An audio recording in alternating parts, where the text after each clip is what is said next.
Soy Fernando Díaz Villanueva, hoy es 20 de noviembre de 2017 y esto es La Contracrónica.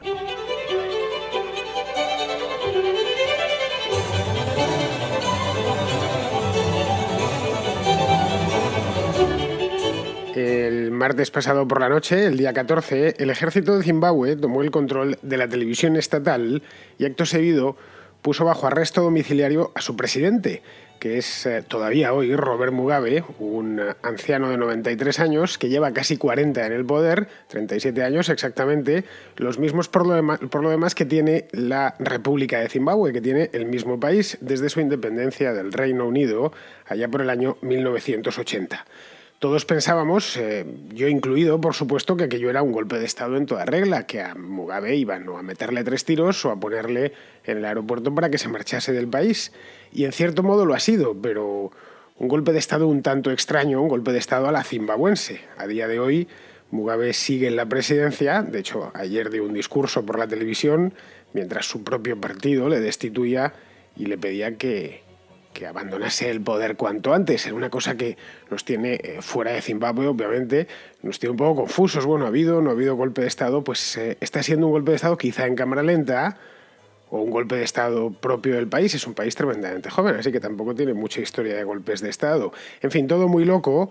No sé, quizá en el lejano Zimbabue las cosas se hagan así, pero vamos, no ha sido tan loco como pueda parecer. Si nos ponemos a estudiar un poco de la política zimbabuense e incluso la historia reciente del país, lo que podemos ver, además de manera muy clara, es que no es más que un ajuste de cuentas en la cúpula de la dictadura. Vamos a verlo.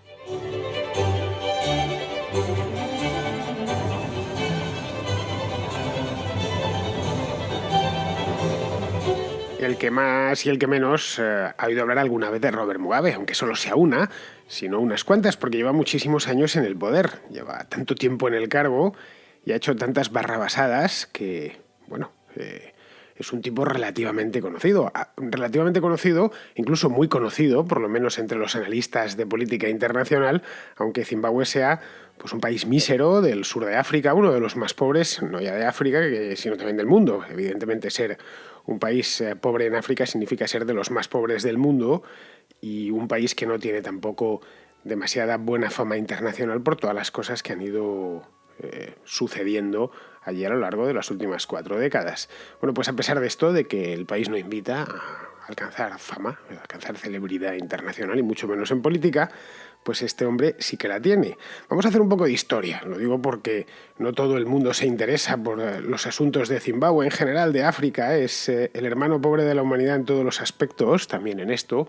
Nos costaría decir quién es el presidente del Congo, por ejemplo, a pesar de que es uno de los países más grandes del mundo, no digamos ya si nos vamos a paisitos pequeños, tipo Malawi o Burundi, cosas así, solo nos acordamos de estos países cuando empiezan a matarse o cuando hay guerras civiles o tragedias y catástrofes naturales. Pero bueno, vamos a hacer un poquito de historia sobre el caso de Mugabe y el caso de Zimbabue, pues para entender lo que ha terminado pasando, lo que está sucediendo en estos momentos, porque todavía no ha terminado la historia, no sé qué día terminará, espero por lo menos que antes de que acabe el año. Bien, Mugabe llegó al poder, como os decía al principio en la introducción, llegó al poder hace ya mucho tiempo. Muchos de los que estáis escuchando el programa no habéis nacido cuando llegó al poder yo era un niño pequeño, entonces lleva ahí desde siempre. Llegó al poder en 1980, justo después de unas elecciones que preludiaron la independencia del país. Fue de hecho Zimbabue, en aquel entonces se llamaba Rodesia, fue una de las últimas colonias inglesas en independizarse. Y diréis, ¿eso por qué? ¿Qué cosa más extraña? ¿Por qué fue una de las últimas? No era ni la más grande, ni la más rica, ni nada por el estilo. La razón por la que tardó tanto en independizarse fue porque en aquel entonces lo que era Zimbabue, que ahora se llamaba entonces Rodesia del Sur, la Rodesia del Norte, había 2 Rodesias, es lo que es la actual Zambia, que se había independizado ya muchos años antes, concretamente en el año 1964, pues la Rodesia del Sur tenía una significativa y muy influyente minoría blanca, de origen británico, pero no solo, pero básicamente de origen británico. Constituían aproximadamente el 5% de la población.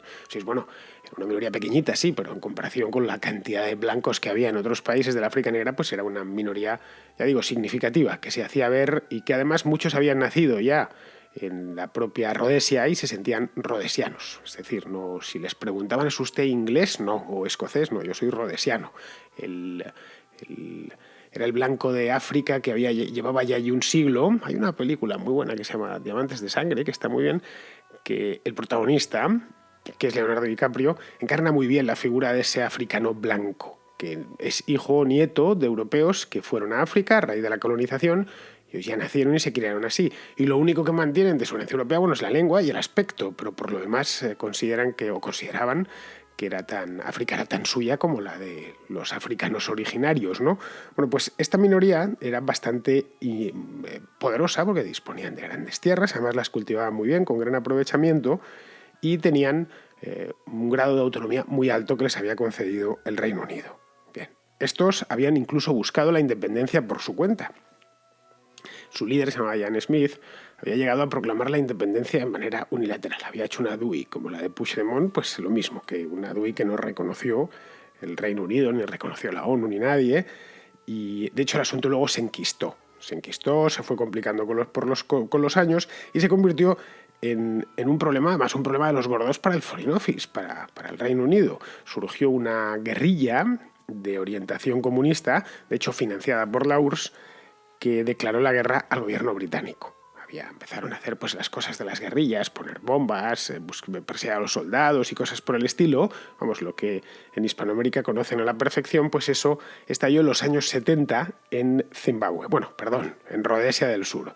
Los ingleses, que nada ganaban allí, en cambio sí tenían mucho que perder y que además se habían despojado ya de prácticamente todo su imperio, pues no querían pasar por algo parecido a lo que había sufrido Portugal solo unos años antes. Portugal tuvo muchos años de guerra porque no quiso rendirse ante las guerrillas independentistas de Angola y de Mozambique. Para los portugueses, para nuestros hermanos portugueses, aquello supone un auténtico trauma histórico. Las guerras coloniales fueron muy costosas económicamente, en vidas, y además determinaron la historia contemporánea de Portugal. Bueno, pues los ingleses lo habían visto y no querían repetirlo. Bueno, esto nos va a costar enfrentarnos a esta guerrilla, no se nos ha perdido nada. Y allí las naciones, las antiguas colonias africanas están todas independizadas, vamos a soltar lastre en cuanto podamos. Y en el año 1980 lo soltaron, reconocieron la independencia del nuevo país, que cambió su nombre, dejó de llamarse Rhodesia, porque Rhodesia venía de un explorador británico llamado Cecil Rhodes, que llamar a los del lugar pues no les gustaba mucho y tuvieron que inventar un nombre. Y el nombre era Zimbabue, que significa algo así como la casa de piedra, por unas ruinas que hay en el propio Zimbabue, que es de las pocas, creo que la única, en toda el África negra, los únicos edificios propiamente de piedra, al menos en esa parte de África. De ahí que lo consideran como que tuvieron en el pasado pues una civilización no comparables a las de Mesopotamia o Mesoamérica o algo así, pero medianamente importante, y de ahí que lo llamaron Zimbabue. Es decir, creo que significa eso, la casa de piedra o la ciudad de piedra o una cosa así. Le cambiaron el nombre y su primer presidente, el primer presidente de Zimbabue, se llamaba Canaan Banana. Sí, no es coña, se llamaba Banana. De hecho, el tipo estaba tan molesto por los chistes que les hacían que en el año 1982 llegó a hacer una ley y pasarla por el Parlamento para penar y para prohibir los chistes que contaban sobre su apellido. Claro, llamarse Banana también en un país en el que se habla inglés como segunda lengua. Esto no es como en Birmania, donde el inglés pues ya lo conocen pocos, pero en Rhodesia se hablaba inglés y estaba muy extendido, y por supuesto en el Zimbabue actual también. Bueno, pues este hombre, Canaan Banana, el de los chistes, escogió como primer ministro a uno de los cabecillas guerrilleros. Un tipo muy hábil, muy intrigante, que había sabido estar en el momento adecuado, que era un maestro marxista llamado Robert Mugabe. Bueno, Robert Mugabe fue primer ministro durante unos años, se arrimó muy bien a su protector y fue ganando apoyos dentro del régimen que se estaba formando. Y en el año 1987, es decir, 7 años después de la independencia, propuso que se reformase la Constitución y que en esa reforma se incluyese, entre otras cosas, la fusión de la presidencia, la jefatura del gobierno y la jefatura de las Fuerzas Armadas del país. Y que además esa presidencia la ocupase él. Fue un golpe de Estado suave. Se quedó, jubiló al otro, lo envió, no sé si a la Organización para la Unidad Africana o algo así. Luego creo que lo procesaron unos años más tarde, al Banana. El banana ya está muerto, ¿eh? Ya no le van a contar más chistes. La cuestión es que este ya se hizo con el poder absoluto hace justo 30 años, en el año 1987, y para entonces Zimbabue ya era una dictadura.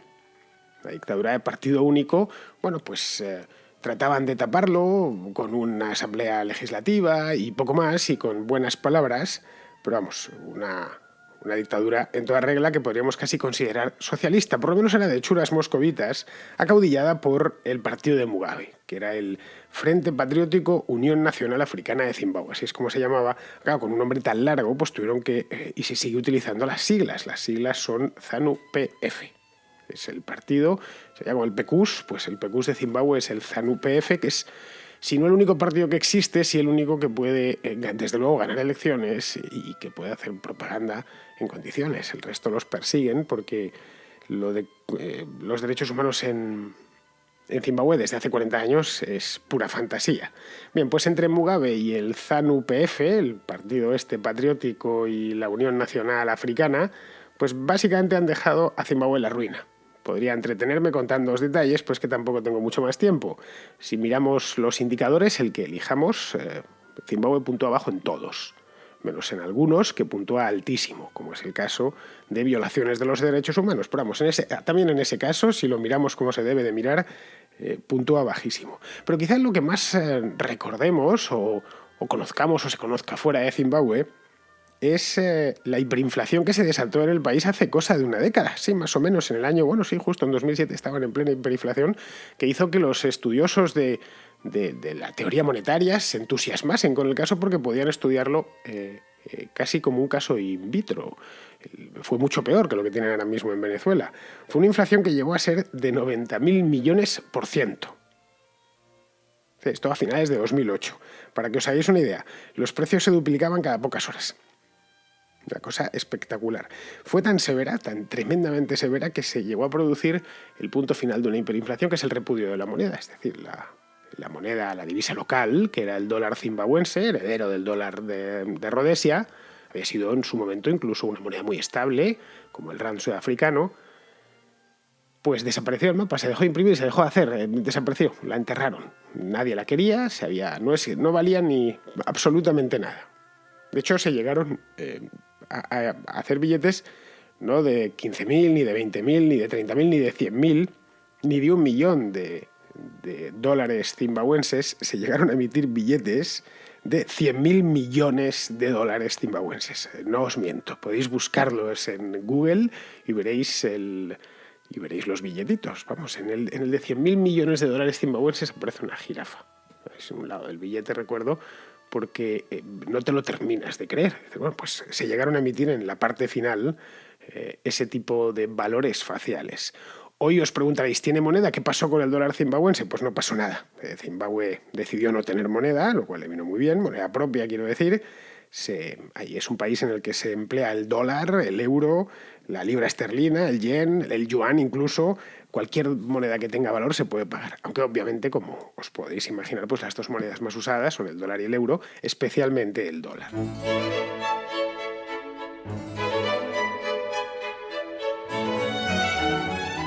Y en esto de la moneda es casi lo único que tiene libertad los pobres zimbabuenses. Pueden elegir la moneda en la que pagar si consiguen hacerse con un euro, claro, o con un dólar. En el resto tienen muy poquitas libertades. Pues curiosamente, un país que ha tenido tan mala suerte con sus gobernantes, porque tanto Canaan Banana como, no digamos ya, Robert Mugabe, han sido gobernantes malos entrando en el terreno de lo pésimo. Ya digo, los miremos desde donde los miremos. Por sus puros hechos los conoceréis. Han sido como dos plagas egipcias, especialmente el último, como el caballo de Atila.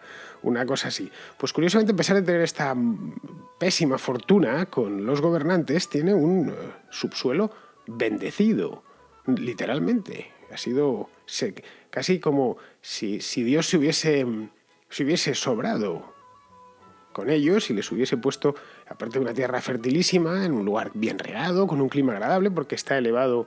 Es un país tropical, pero no está al nivel del mar, por lo tanto tampoco tiene un clima, de ahí que tiene un clima muy severo de los trópicos, de ahí que muchos británicos se fuesen a vivir allí, montasen plantaciones y granjas y demás, porque el clima era agradable.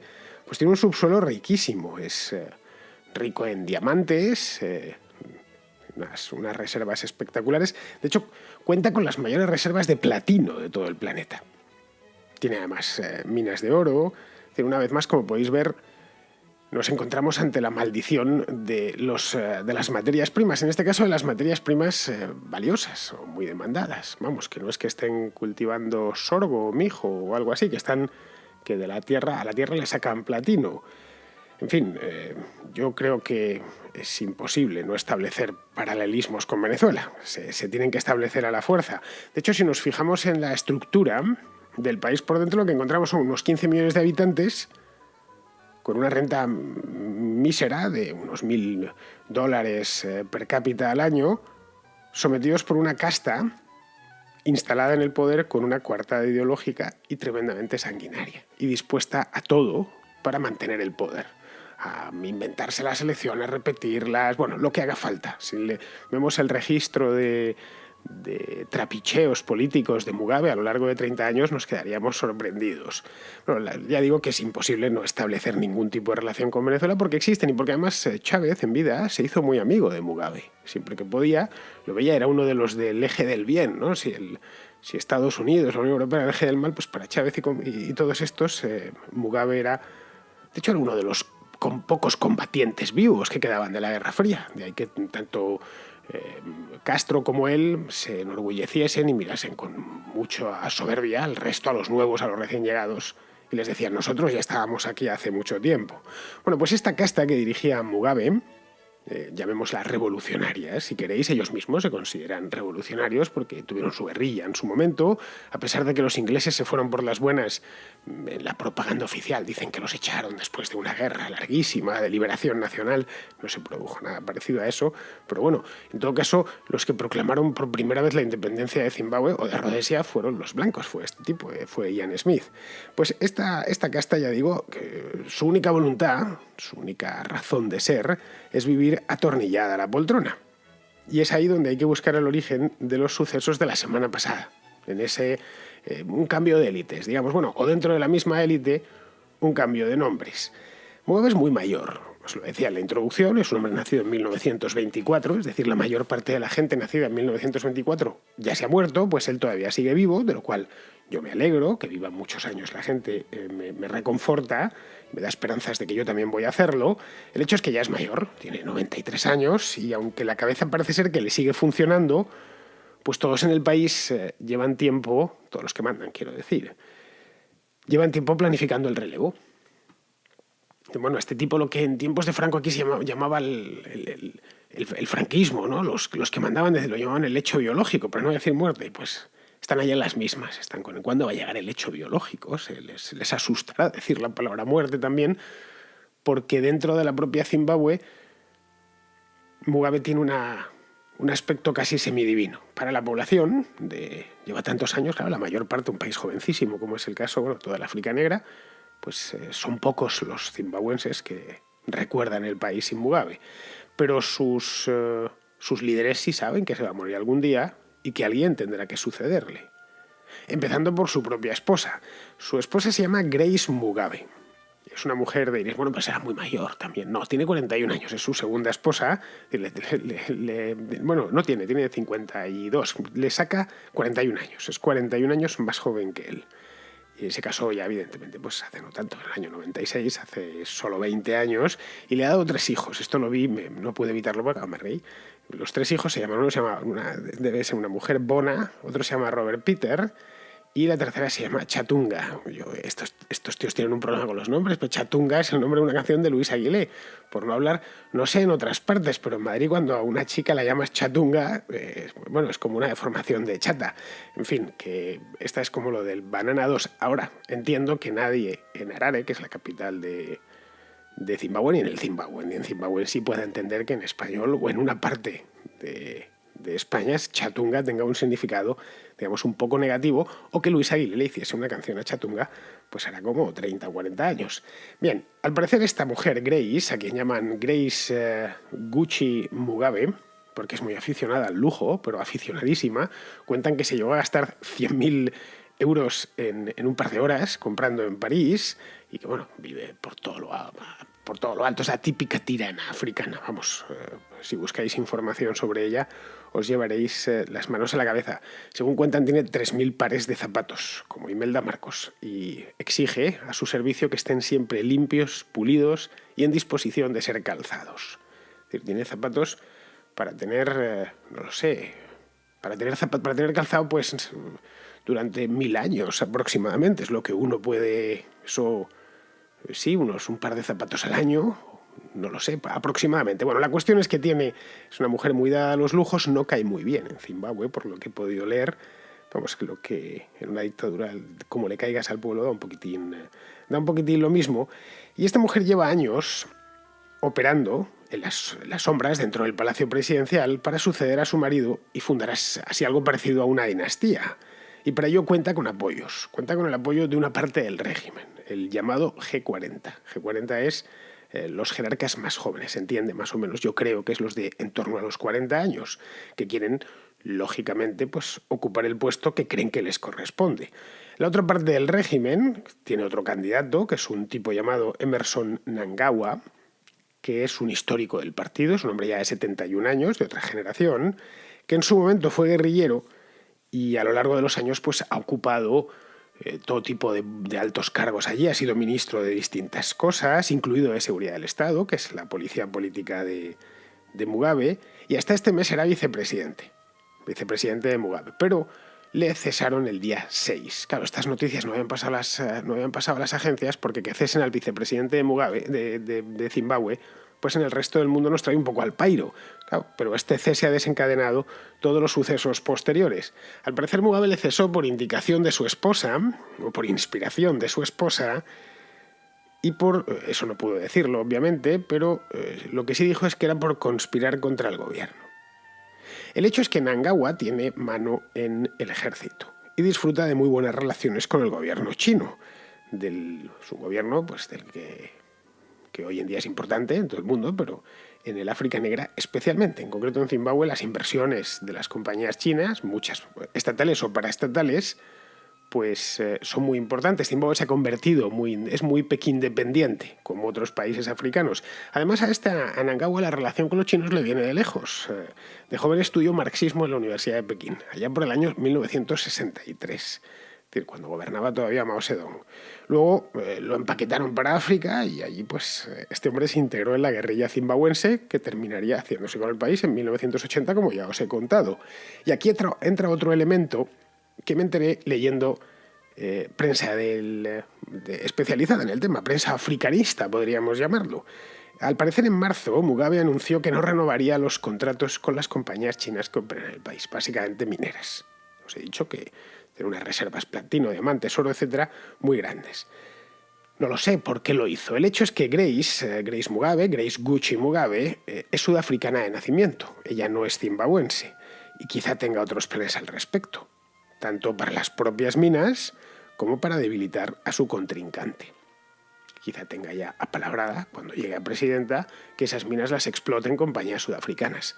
Lo desconozco porque no estoy en la cabeza de Grace Mugabe, pero podría ser. Es decir, la cosa tiene sentido y la operación tiene sentido. Así que, en el fondo, lo que nos encontramos es una lucha de poder, simplemente un simple ajuste de cuentas en un país del tercer mundo muy empobrecido y con una dictadura atroz.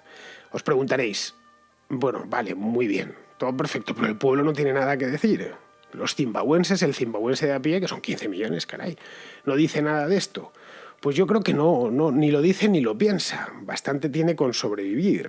Zimbabue padece una crónica escasez de comida. El año pasado, de hecho, tuvieron una casi hambruna, a pesar de que es un país, como ya os he dicho, tremendamente fértil y de clima benigno para la agricultura y la ganadería, es decir, precisamente para producir comida, que es lo que les falta. Pero bueno, 40 años de manejo económico desastroso hasta unos extremos que nos cuesta entender en Occidente, pues lo han terminado poniendo a la cola de África, que ya de por sí es estar a la cola del mundo.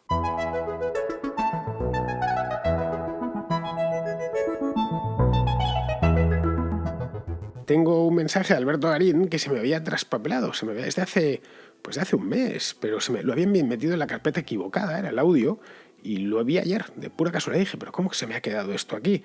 La cuestión es que lo había metido en una carpeta de fotografías. Ayer la abrí, no era ni siquiera del programa, desde las que tengo en el escritorio. Ayer la vi y dije, leches, aquí metí el mensaje de Alberto y por eso no lo había dado. La cuestión es que, bueno, el mensaje está muy bien, es sobre esto de los kurdos, que os hablaba hace un mes, por el referéndum que había habido en el Kurdistán. Y no quiero dejar de darlo porque los mensajes de Alberto son siempre muy buenos y muy instructivos. Bueno, en general, todo lo que Alberto Garín hace, ya sea hablado o escrito, especialmente escrito, es bueno e instructivo. Así que vamos a escucharle. Los kurdos, como oración, forman parte de esas ficciones creadas en el siglo XIX en Europa y exportadas por doquier. Durante siglos, los kurdos convivieron con otros grupos étnicos en la Alta Mesopotamia sin mucho problema. Si bien es cierto que siendo mayoritariamente musulmanes, fueron actores claves en la lucha contra los cristianos de Próximo Oriente, por ejemplo en las cruzadas, no eran unos tiernos corderitos. El proceso de autonomía e independencia de los kurdos iraquíes tras la Guerra del Golfo de 1991 comenzó no tanto en el plano político como en el educativo. La población kurda, que había sido mayoritariamente bilingüe en árabe y en kurdo, pasó a ser educada exclusivamente en kurdo. 20 años después, cuando tuve ocasión de trabajar en Erbil, me podía comunicar en árabe con la gente mayor de la ciudad, pero los jóvenes ya solo hablaban kurdo. Es decir, habían preferido una lengua que emplean unos 25 millones de personas frente al árabe hablado por más de 200 millones. Es lo que tiene el nacionalismo. Siempre es un paso atrás en el desarrollo de las personas. Pues si teníais alguna duda sobre el Kurdistán, yo creo que ha quedado resuelta en menos de un minuto gracias al profesor Garín. En fin, agradezcámoselo a él, yo se lo agradezco personalmente mucho que me envíe estos mensajes y que además haya instalado esa aplicación en el móvil para que se escuchen también en ese estéreo tan bonito que te deja la aplicación, Alberto, y que da gloria montarlo.